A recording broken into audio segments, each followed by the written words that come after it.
Welcome to the Migration Story podcast. On this episode, we have journalist Sneha Richaria interview artist Ajay Chakradhar, whose art reflects the life and challenges of people of the coal-rich state of Jharkhand, where he hails from himself. This is our first podcast in Hindi. Hindi में हमारी ये पहली podcast है.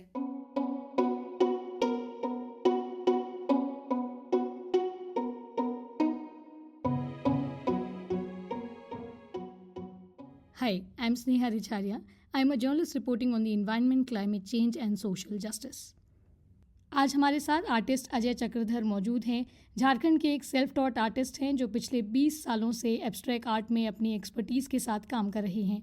अजय अपने artwork में लोहा, manganese, कोयला, bauxite, mica जैसे खनिजों और धातुओं का इस्तेमाल करके कुछ अलग और प्रभावशाली कृतियाँ बनाते हैं.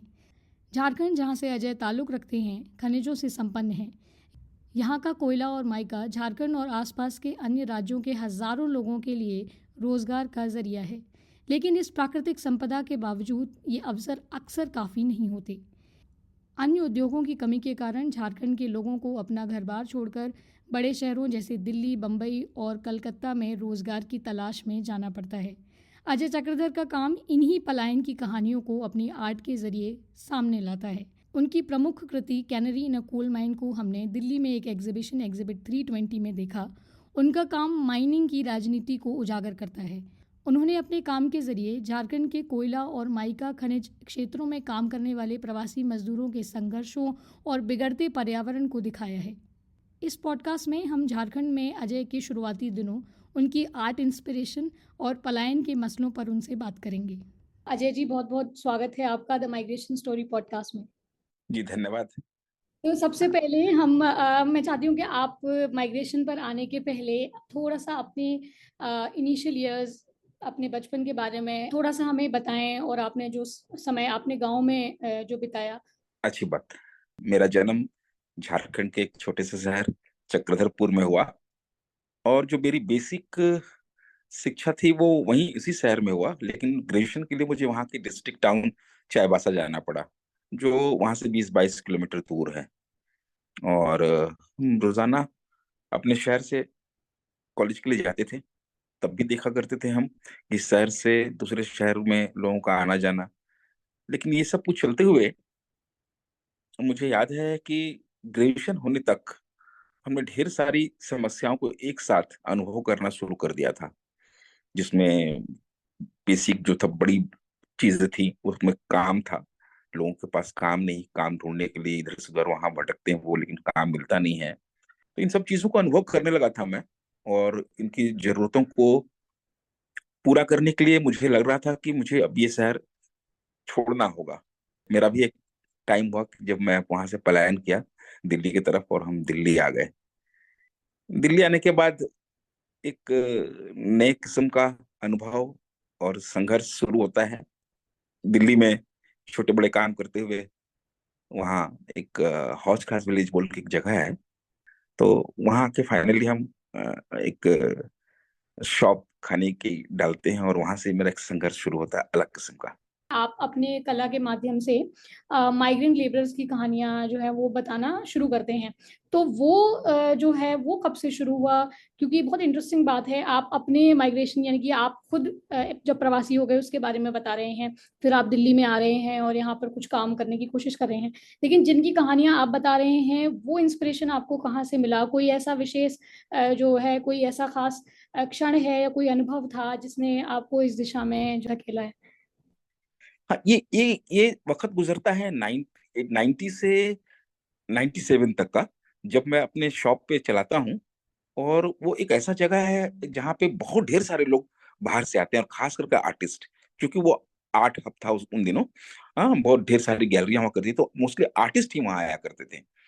और आर्टिस्ट का बड़ा बहुत तकलीफ दे स्थिति होती थी कि बेचारे कुछ पैसा नहीं है, पैर में चप्पल नहीं है, लेकिन ढेर सारी पेंटिंग्स का वो रोल करके पकड़ा हुआ है. तो इत्तेफाक से एक दिन एक लड़का आता है, उनका नाम मरांडी है, वो उड़ीसा से. तो वो मेरे पिताजी से टकराता है, और वो सिर्फ चाय पी के निकलने लगता है.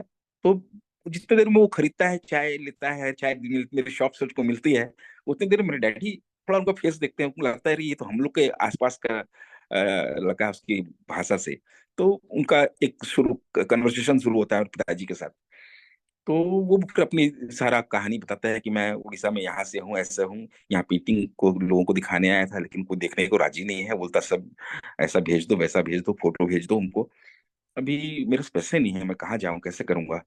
तो मेरे पिताजी से पूछते तुमने खाना खाया, तो वो कुछ बोल नहीं पाता है। तो फिर डैडी समझ जाते हैं मेरे सारा बात, उनको अपनी किचन में ले आके खाना खिलाते हैं। और फिर मैं आता हूँ शॉप पे, मेरी इनसे पहचान कराते हैं। हाँ, उन दिनों तक तो मैंने पेंटिंग शुरू कर दी थी, थोड़ी थोड़ी घर में करता था। तो मेरे डैडी मुझे बता रहे, देख लो, तू बोलता है ना पेंटिंग करेंगे, ऐसा करेंगे, मेरा शौक ये है, मुझे ऐसा करना है। तो इनकी हालत देख लो, बेचारे की पास आउट है, ये बीएफए किया हुआ है उड़ीसा से, और यहाँ लोग इसको पूछते नहीं है, तू कहाँ पागल हुआ इसके पीछे। खैर कोई बात नहीं, इनसे मेरी दोस्ती तो हो जाती है। और मैं उसे मुझे उम्मीद रहती है कि पढ़ा लिखा आदमी है तो मुझे शायद आर्ट कुछ सिखा समझा सकेगा। उसी टाइम पे इस तरह से घटना घटती है कि मैं एकदम से धीरे धीरे आर्ट की तरफ और मेरा रुझान बढ़ता है कि लोग आए, माइग्रेट करके बेचारा आया है, बाहर से आया है, इसके पास कोई व्यवस्था नहीं है, हम क्या कर सकते हैं। तो फिर जब वो दोबारा आता है हमारे शॉप पे कुछ दिन के बाद, तो मैं अपने पिताजी से पूछ के अपने घर में उसको अपने किचन में रखने की व्यवस्था कर देता हूँ। तो डैडी मेरे राजी हो जाते हैं और वो हमारे किचन में ही रहना शुरू कर देता है। ये मेरे ख्याल से 95 96 की बात होगी। और उसी टाइम पे फिर थोड़ा टाइम मैं पेंटिंग बहुत तेजी से शुरू कर देता हूँ, और मेरा एकदम रुझान पेंटिंग में खूब बढ़ने लगता है। मैं रोज लोगों से मिलता हूँ, बाहर से आए हुए आर्टिस्टों से, दूसरे लोगों से, तीसरे लोगों से। सबकी समस्याएं एक जैसी रहती हैं कि रहने का जगह नहीं है, काम नहीं है। इस तरह से घटनाएं घटने लगी जो मेरे जहन में बहुत गहराई तक मुझे असर करने लगा। मैं सोचने लगा क्या हो सकता है इसके लिए, कैसे कर सकता हूँ, या मैं अगर बोलूंगा भी तो किसको बोल सकता हूँ। एक दिन ऐसा ही होता फिर वहां से भी कि मैं अपने पिताजी को 97 में बोल के निकल जाता हूँ घर से कि मैं जी बस अपने शौक में जीऊंगा, अब जो होगा सो मैं करूंगा। मेरे डैडी बहुत उदाहरण देते हैं मुझे कि ये सब कुछ देखो क्या कुछ हो रहा, तुम उसको देख करके देखने के बाद भी यहाँ से सब काम छोड़ के जाना चाहते हो। बोले बस जी मैंने यहाँ पे कर लिया, अब मुझे यहाँ नहीं करना है, अब मैं जा रहा हूँ पेंटिंग करने। मैं चला जाता हूँ कलकत्ता, फिर दिल्ली आता हूँ, वहां पे कुछ मिलता नहीं है, वहां भी कुछ छोटे छोटे मैं काम करता हूँ और साथ में पेंटिंग करता हूँ, लेकिन उससे गुजारा उतनी अच्छी तरह नहीं होती है। तो फिर मैं दिल्ली आता हूँ। लेकिन दिल्ली आने के बाद मेरे माता पिता बहुत मुझे मजबूर करते हैं कि आप दुकान पे आइए, बिजनेस में आइए, क्या हालत बना ली आपने। और मैं बिल्कुल एकदम दीवाना हो गया हूँ समझ लीजिए। मेरे बहुत लंबे लंबे बाल, और कुर्ता पहनने सीख गया हूँ। हाँ, पैंट का कुछ पता नहीं है, जींस है कि पैजामा है क्या है, बस ऐसे दीवाने जैसा एकदम। 98 99 की बात है, 99 में मैं बॉम्बे जाता हूँ। फिर मैं पेंटिंग्स को और गहराई से, जिन जिन वजहों से मैं पेंटिंग करने के लिए आया था, अब उन वजहों के साथ मैं पेंटिंग करना शुरू कर दूं। क्योंकि इतने दिन जब मैं भटक रहा था 97 से 98, 98 99, 2 3 सालों में जो कुछ सीखा था, समझा था, अब ये करने का वक्त आ गया था। और मुझे यहाँ ढेर सारी चीजें मिली। मैं कोई फिक्रेटिव पेंटर नहीं हूँ, लेकिन जो मेरा संघर्ष है और जो मेरी समझ और अनुभव है, उनको मैं रंगों से व्यक्त करने लगा। और वो इस तरह से व्यक्त होता है कि जितनी भी मेरी पेंटिंग्स आप देखेंगे, वो सब बहुत डार्क कलर में है और रस्टिक है। उसमें वो आयरन ओर का रंग है, और मैं आयरन ओर जो नेचुरल लोहा होता है ना, जैसे जंग खा जाता है जब, तब उस तरह से जो चीजें आती हैं, तो वो सब मुझे बहुत बेहद पसंद है और मेरे आंखों को बहुत अच्छा लगता है। क्योंकि मैं बचपन से वैसे ही जुड़ा रहा। अब यहाँ मेरा बचपन मुझे याद आता है कि मैं जिस ग्राउंड में खेलता था, वो तो वहाँ लाल मिट्टी हुआ करती थी, उसको हम लोग मुरुम बोलते थे। लेकिन एक्चुअली मुरुम तो उसका लोकल नाम था, लेकिन वो होता है आयरन ओर, आयरन ओर का डस्ट, धूल। तो हम लोग ग्राउंड में उसी को बिछा दिया जाता था, खेल के मैदान में सड़कों पे वही बिछा होता था, मुरुम। हम्म। तो वो अब मुझे वो मुरुम मुझे याद, वो मैदान ही मुझे याद आता है। अरे इतना बड़ा एरिया लाल लाल लाल दिखता है, तो मैं पेंटिंग्स में वो मुरुम का कलर्स, रंग मुझे पसंद आने लगे, और मैं उसको बहुत एक्सप्लोर करने लगा। जब मैं दूसरी तरफ देखता हूँ तो कोयला का माइंस है, मैं कोल माइंस में खूब झरिया, धनबाद, बोकारो, इधर मैं बहुत घुमा हूँ, वहाँ खेला बड़ा बड़ा हुआ हूँ। तो वो मुझे उसका मिश्रण करने लगा। मेरा एक शहर से और ताल्लुकात है जिसका नाम है झुमरी तिलैया, कोडरमा। वहाँ माइका का बहुत माइंस है। और वो शहर मेरा ननिहाल हुआ करता था, मैं वहां जाया करता था। तो वहां की भी जो माइका है उसको भी साथ में मैंने ले लिया, क्योंकि उसका कलर भी बहुत अट्रैक्टिव कलर है, सिल्वर कलर, सिल्वर ग्रे। हाँ। तो और उसकी शाइनिंग बहुत होती है, तो वो मुझे बहुत अट्रैक्ट करता था। तो वो सब इस तरह से रंगों में शामिल होने लगा। अब तो ये हो गया मटेरियल, लेकिन इसमें जो बात रखनी थी मुझे, वो बात मेरी पीड़ा थी, मेरा संघर्ष था कि हम कैसे उस शहर से दूसरे शहर में आते हैं और कैसे अपनी पहचान के लिए लड़ते हैं। लोग पूछते हैं कौन झारखंडी? अरे, मैं कब बोलता हूँ मैं झारखंड से हूँ, तुम लोग मुझे बोलते झारखंडी। बिहार से तो बिहारी, तब क्योंकि उस जमाने में बिहार था पहले, बाद में झारखंड हुआ, 2000 के साल में झारखंड हुआ।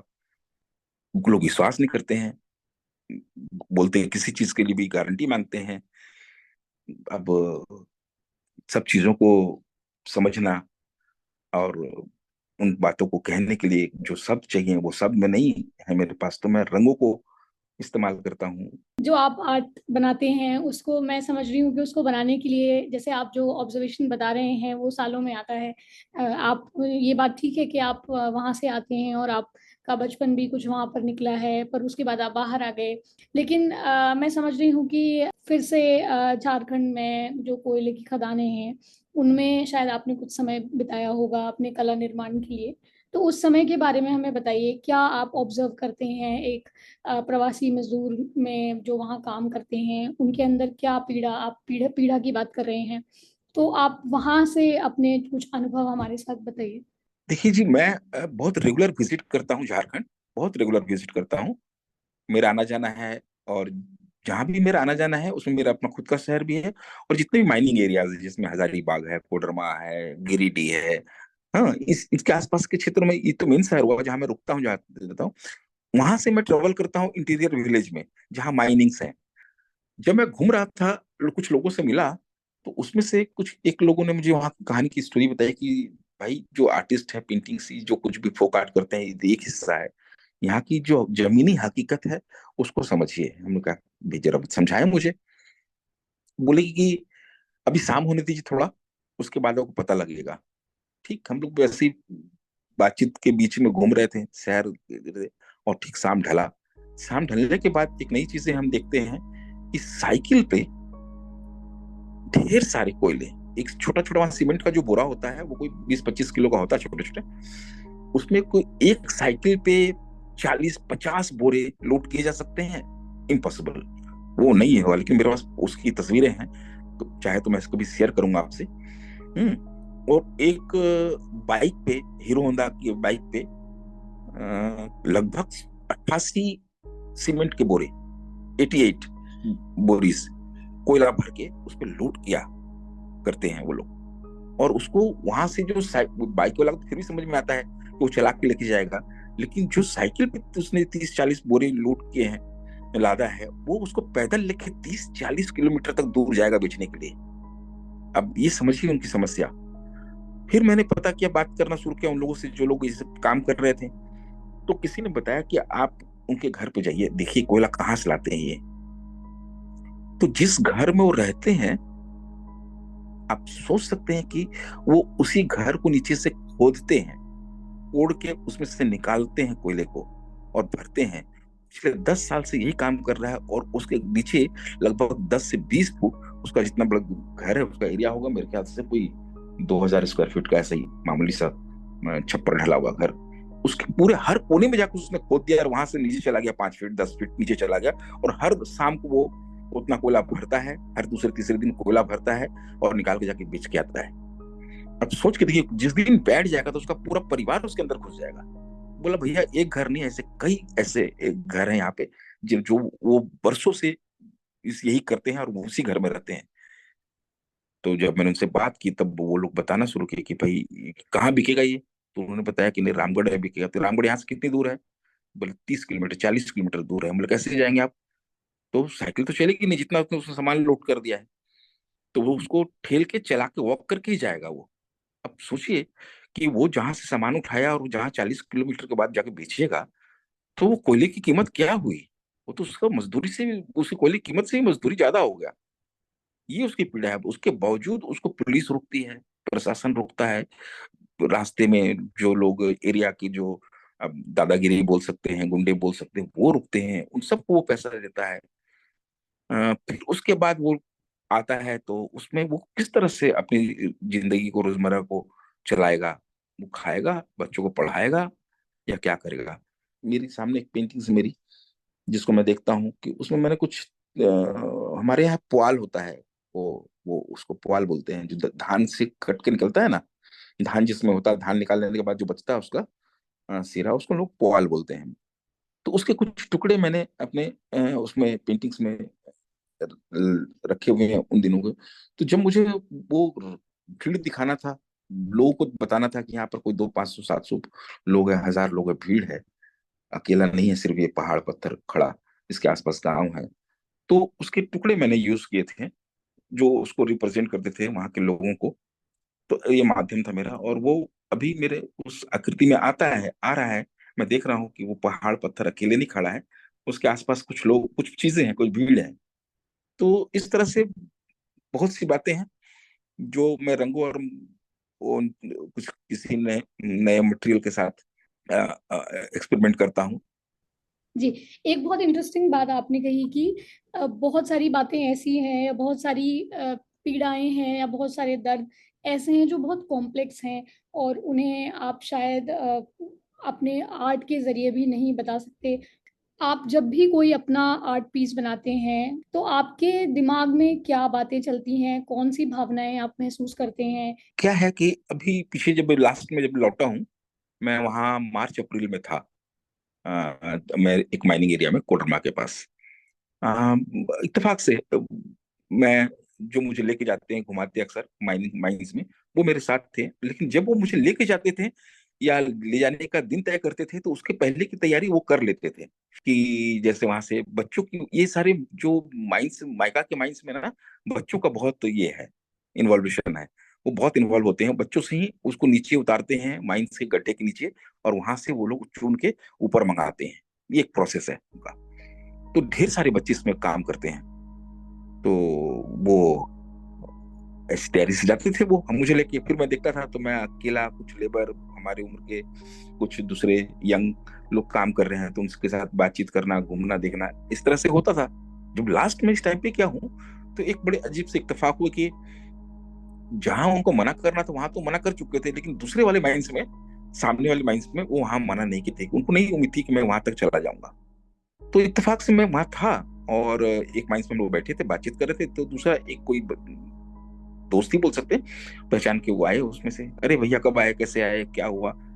तो हम लोग कहाँ जा रहे हो, तो उन्होंने कहा कि मैं सामने वाले में जा रहा हूँ। मैंने कहा चलो मैं भी चलता हूँ। तो उसका बाइक थी, मैं बैठ गया पीछे। जब वहां गया तो ये अनुभव मेरे से हुआ, बहुत मतलब पहली बार ऐसा नजर के सामने कि वहाँ 25-30 बच्चे, और सब मैक्सिमम 10 साल के रहे, 10-12 साल के, 12 साल से कोई ऊपर नहीं था, 8 साल से 12 साल, छोटे छोटे बच्चे हैं, जिसमें बच्चे ज्यादा हैं। वो सब गड्ढे के नीचे हैं, 2-3 ऊपर आए। तो जैसे कोई नया आदमी, अनजान आदमी को देखा तो वो ठटक गया सब के सब नीचे। सब उन्होंने कुछ बात की और सब एकदम साइलेंट हो गया। तो जो मुझे लेके गया था वो भी एकदम से डर गया, ठटक गया कि अरे क्या हुआ, अभी इसको तो मैं ले आया, तो बच्चे सब नीचे कैसे रहेंगे, बहुत देर तक रुक नहीं सकते, उनका ऊपर आना जाना होता है, क्योंकि नीचे बिल्कुल कुछ नहीं है, अंधेरा है, ऑक्सीजन नहीं है। तो 10 से 15 फीट की दूरी होगी। हाँ, इतना 10-15 फीट नीचे गहराई में। हाँ, और वो जो गहराई है, वो बड़ी अजीब से मोड़ से, ऐसा नहीं कि सिस्टमेटिकली कुछ बना हुआ है, इधर से काटा हुआ है पत्थर, यहाँ से निकाल लिया सारे माइका, फिर उधर से एक बांबू देके उसको ऊपर उसको स्टे होल्ड किया है। फिर नीचे एक नीचे जगह बना करके उसने खोदना शुरू कर दी। इस तरह से आड़ा तिरछा करते हुए 5-5 5 फुट, 5 फुट 5 फुट करके 15 फुट नीचे बच्चे हैं। तो अभी उनको निकलना है। तब उन्होंने, मैंने बोला ठीक है कोई बात नहीं है। तो मुझे बोले कि भाई देखिए, आप फोटो खींचना बंद कर दीजिए, कैमरा बंद कर दीजिए, फोन बंद कीजिए अपना, तब ये बच्चे निकल के जाएंगे। लिटरली उन्होंने मेरा फोन मेरे मेरे हाथ से वो ले लिए, उस आदमी ने जो मुझे वहां लेके गया था, ले लिया। उसके बाद उन बच्चों को निकाला, और निकाल के वहां से उनको बोला भाग जाओ, बस चले जाओ तुम, कल बात करेंगे, कल आना तो कल बात करेंगे, या कल हमारे गाँव में आकर बात करेंगे। वो सब बच्चे फिर निकल के भागे। तो जो मैं देखा, मुझे बहुत देर तक ये बात भी बहुत देर तक परेशान करता रहा कि मैं इतना सुनता हूँ कि बच्चे दब गए, बच्चे मर गए, और इनको काम पे लाया है। ये भी सुनता पड़ता था कि ये बच्चे आसानी से नीचे उतर जाते हैं, और वहां से जो सामान उठाने की जो है नीचे से ऊपर लाने का काम ये आसानी से कर लेते, इसलिए इनको वो रखते हैं, इनसे इनको काम कराने में पैसा कम लगता है। ये ढेर सारी कहानियां बातें सुनता था मैं, लेकिन मैंने देखा तो मैं होश उड़ गया कि इतने सारे बच्चे कैसे आ सकते हैं। तब मैंने गांव में बात करना शुरू किया, तब लोगों ने बताया कि क्या करें, कुछ काम नहीं है, अभी हमारे पास कुछ नहीं है, हम लोग बाजार में जाकर मजदूरी करते हैं, माइंस में जाकर मजदूरी करते हैं, इसको ही भेज देते, कम से कम ये अपने तक, अपने जितना वो उनका खर्चा है खाने का, जैसा उनके माता पिता बोलते हैं कि कम से कम अपना खर्चा तो निकालेगा। जब मैंने किसी एक से, जब मुझे लगा समझदार है, इनसे बात करनी चाहिए, तो मैंने बोला आप कैसे उम्मीद कर सकते हैं अपने 10-12 साल के बच्चे से, 15 साल के बच्चे से कि वो अपना खर्चा उठा ले अभी से। बोले बाबू हमारे पास तो नहीं है, अगर हमारी सामर्थ्य होता, अगर हमको 3 टाइम मतलब पूरा टाइम खाना मिल जाए, या हम पूरे काम करके हम परिवार का भरपाई मतलब उसका जो गुजारा है गुजारा चला सके, तो कौन अपने बच्चों को खिला नहीं खाना खिलाएगा, या कौन नहीं रखेगा। लेकिन नहीं है किसी के पास में। तो जब हम लोगों को काम नहीं मिलता, तो इनका किया हुआ ही से हमारा हेल्प होता है और हमारा घर चलता है। तो इस तरह से वो लोग सब उनका जो लाइफ स्टाइल या लाइफ साइकिल ऐसा हो गया है, जो बहुत समझने जैसा है और बहुत हैरान करने जैसा है, जहाँ इतनी सारी ढेर सारी एक्सप्लॉइटेशन है। हाँ, टाइम का, पैसे का, हाँ, उनके हेल्थ का, उनका उनके उनके उनके रिस्पेक्ट का, ढेर सारी चीजें हैं जो जो मुझे बहुत अनईजी लगता है कि वो, मतलब मैं समझ बहुत जो लोग उनसे काम कराते, मैं उन लोगों का बिहेवियर देखता हूँ, तो मुझे लगता है कि इसको ये आदमी से पैसा देता होगा, मालूम नहीं। मैं पूछा भी तो बोलते नहीं साहब, पैसा तो मिलता है लेकिन टाइम से नहीं मिलता है, कभी पूरा पैसा नहीं मिलता है। अगर कोई किसी ने 300 काम करते उसको 200 मिला, 150 मिला, बाकी पैसा उसका लिखा हुआ कागज कागज पे है, मिलेगा नहीं मालूम। तो ढेर सारी बहुत किस्म के एक्सप्लॉइटेशन है जो समझने जैसे हैं। तो यही सब मेरे जहन में चलते रहता है कि जी। मैं कैसे बच्चों को हाईलाइट करूं, मेरी पेंटिंग्स में उनकी मेहनत को कैसे हाईलाइट करूं, उनके सीखने की इच्छा को कैसे हाईलाइट करूं, कैसे बताऊं। अजय ने जो देखा उसकी पुष्टि 2015 में थॉमसन रॉयटर्स फाउंडेशन की एक इन्वेस्टिगेशन ने की थी। इस जांच में 3 पत्रकारों ने गिरिडीह और कोडरमा में माइका की खदानों में 7 बच्चों की मौत का खुलासा किया था। हाँ। जैसे आपकी कला, कोई भी कलाकृति जब लोग हम्म। देखते हैं, तो आप हम्म। क्या उम्मीद करते हैं? आपकी क्या एक्सपेक्टेशन होती है एक आपकी ऑडियंस जो भी आपकी आर्ट को कंज्यूम करता है, वो किस तरह से उसको देखें और समझें? नहीं, जो आर्ट कंज्यूम करता है, मैं उनके तरफ से तो नहीं कुछ सोच सकता हूँ। हाँ, क्योंकि उनको उनके उनके पास सिर्फ एक विजुअल होता है कि हाँ ये अच्छा लग रहा है आंख को, है ना। उसमें से कुछ एक लोग, बहुत कम उसका परसेंटेज है जो लोग उसके डेप्थ में जाते हैं। वो बहुत कम लोग होते हैं, ज्यादातर तो वो लोग मैंने देखे हैं कि वो विचार, वो सिर्फ रंग देखते हैं, अरे आंख से अच्छा लग रहा है, विजुअल इसका अच्छा लग रहा है, चलेगा, ये मेरे घर का डेकोरेशन का पीस बन सकता है।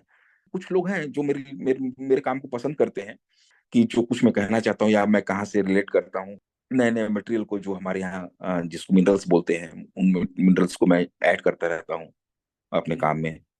तो वो बहुत आसानी से इसको समझते हैं और मुझे अप्रिशिएट भी करते हैं, और कई बार सवाल जवाब भी करते हैं।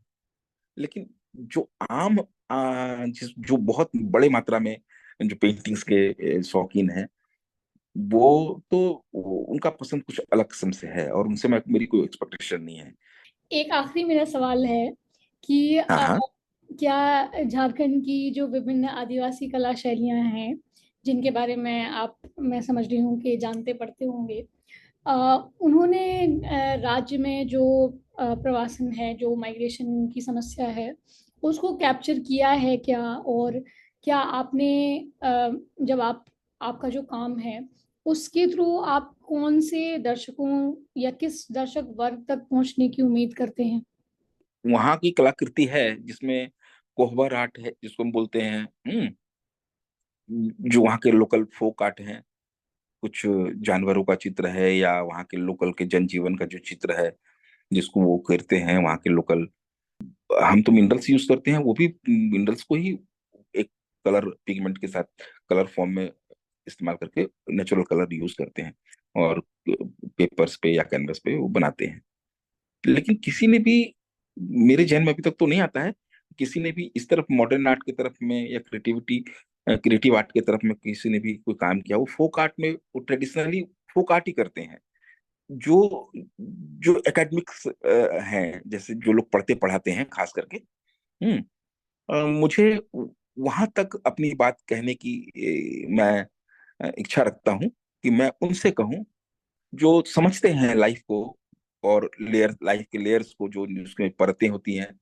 तो वो जिसमें जिस तरह से मैंने मेरे काम में रंगों का ढेर सारा परत है, जो जो जो थोड़ा सा रुक करके ठहर करके दिखना चाहता है, पढ़ना चाहता है, बोलना चाहता है, इस तरह के लोग को मैं वहां तक मैं पहुंचना चाहता हूँ। और मुझे कुछ जो खुशी होती है जब कोई इस तरह के लोग मेरे पेंटिंग को पसंद करते हैं, और वो कभी मुझसे खरीद के या कहीं मेरे एग्जीबिशंस में आके वो मुझे लेके जाते हैं, तो या खरीद के अपने घर में लगाते हैं, तो मैं उनके साथ फिर जुड़ा रहता हूँ बहुत टाइम तक। उसी सीरीज में या उसी क्रम में मेरा भी नाम जुड़ता है उनके साथ कि उन्होंने मेरे काम को पसंद किया और मेरे रंगों को पसंद किया। तो उनके साथ मेरा एक निजी संबंध बन जाता है। जी, जी। बहुत बहुत शुक्रिया हमसे बात करने के लिए अजय जी। आपसे बात करके हमें बहुत अच्छा लगा। शुक्रिया अपने अनुभव हमारे साथ साझा करने के लिए। बहुत बहुत शुक्रिया। हाँ जी, हाँ जी, धन्यवाद।